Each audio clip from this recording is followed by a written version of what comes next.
Se denomina flexión al tipo de deformación que presenta un elemento estructural alargado en una dirección perpendicular a su eje, cuando se aplica una fuerza externa en el elemento. Dicho elemento estructural, por ejemplo una viga, estará pandeándose y deformándose en el sentido de las magnitudes o fuerza que se está aplicando hacia él. El esfuerzo que provoca la flexión se denomina momento flector. A lo largo del eje centroidal, la deformación y el esfuerzo son cero. Esto debido a la flexión. En la figura B se puede observar que la cara superior sufre un acortamiento por compresión, mientras que la cara inferior se alarga por una tensión.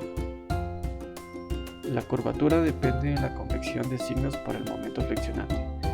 Esto quiere decir de que cuando la curvatura sea positiva, se podrá decir que el momento flexionante es positivo, y cuando el signo de la curvatura sea negativo, el momento flexionante será negativo. La fórmula para encontrar los esfuerzos máximos es la fórmula de la flexión. La fórmula de la flexión dice sigma máximo es igual a mc dividido I, donde sigma máximo significa esfuerzo máximo en las fibras externas de la viga. M es igual al momento flexionante en la sección de interés.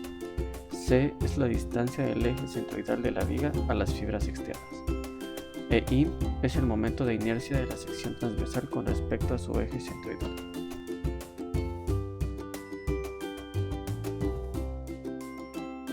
Fuerza cortante.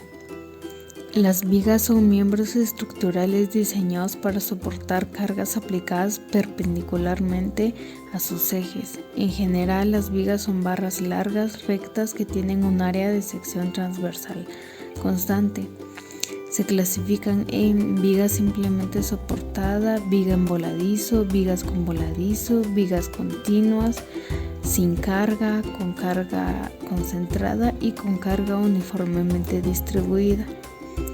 El diseño real de una viga requiere un conocimiento detallado de la variación de la fuerza cortante interna B y del momento flexionante M que actúan en cada punto a lo largo del eje de la viga.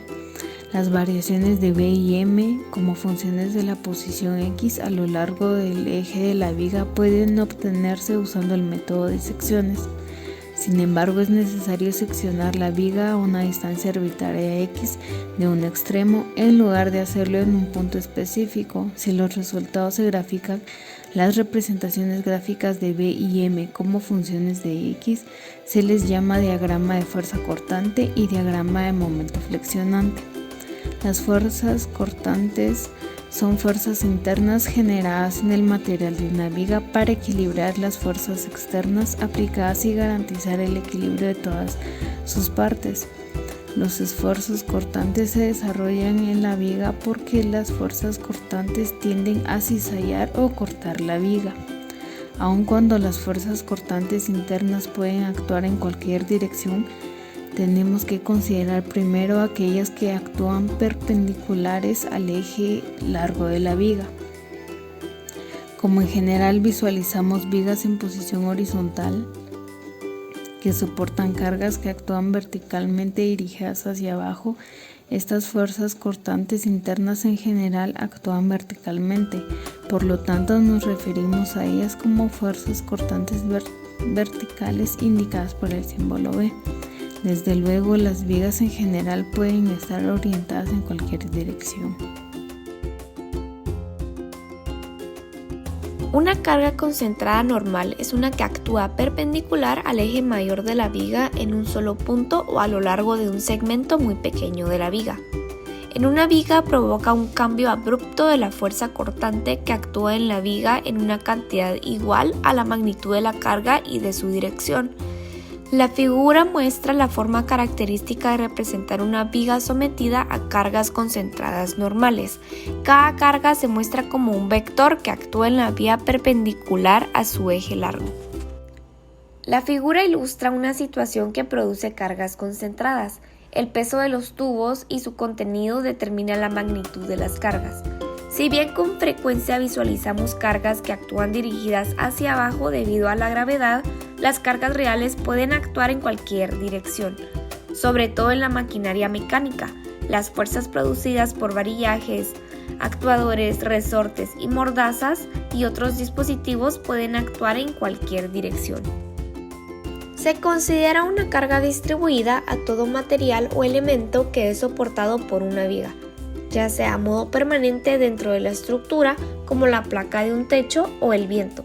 Incluir las cargas distribuidas dentro del análisis de las estructuras logra evitar las grietas en las zonas de las vigas ocasionado por una mayor tensión de la cual no puede soportar. A continuación se presenta un ejemplo de fuerza cortante y momento de flexión. El ejercicio dice así: para la viga y las cargas mostradas en las figuras. A. Dibuje los diagramas de fuerza cortante y de momento flector. Para comenzar a trazar el diagrama, determinaremos el valor de las fuerzas de reacciones en los apoyos A y B. Empezaremos con una ecuación de momentos igual a 0. Del punto A al punto B hay 5 metros. En el punto A tenemos 55 kilonewtons por 2 metros. Y en el otro punto donde se encuentra la carga distribuida tendremos 20 kilonewtons por cada metro. Por lo que 20 kilonewtons por 2 será igual a 40 kilonewtons.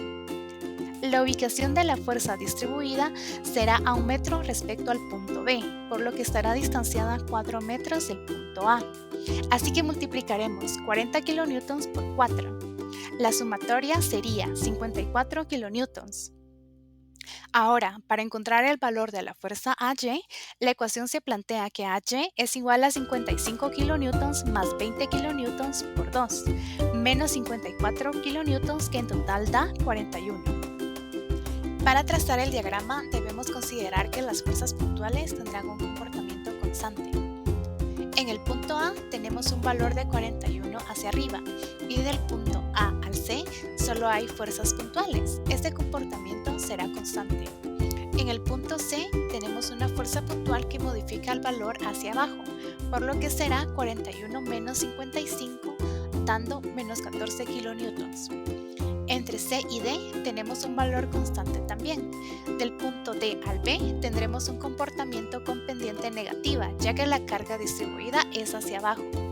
Menos 14 menos los 40 kilonewtons de carga distribuida da como resultado menos 54. Y en el punto B se tiene la fuerza aplicada de 54, lo que llega al valor de 0. Estudiamos las fuerzas internas en puntos específicos de la estructura. Ahora, con el diagrama de flexión, veremos cómo la estructura soporta las cargas de flexión a través del método de áreas. A través de los cálculos obtenemos en el punto A una pendiente positiva hacia 82. Luego, del punto C al D, tenemos un valor negativo del que restamos 14 y nos da como resultado 68. En la última parte dividimos la figura en dos partes, lo que nos da 68. Y restando este resultado llegamos a 0 y lo graficamos como curvilínea para representar el momento en el que la viga se deformó.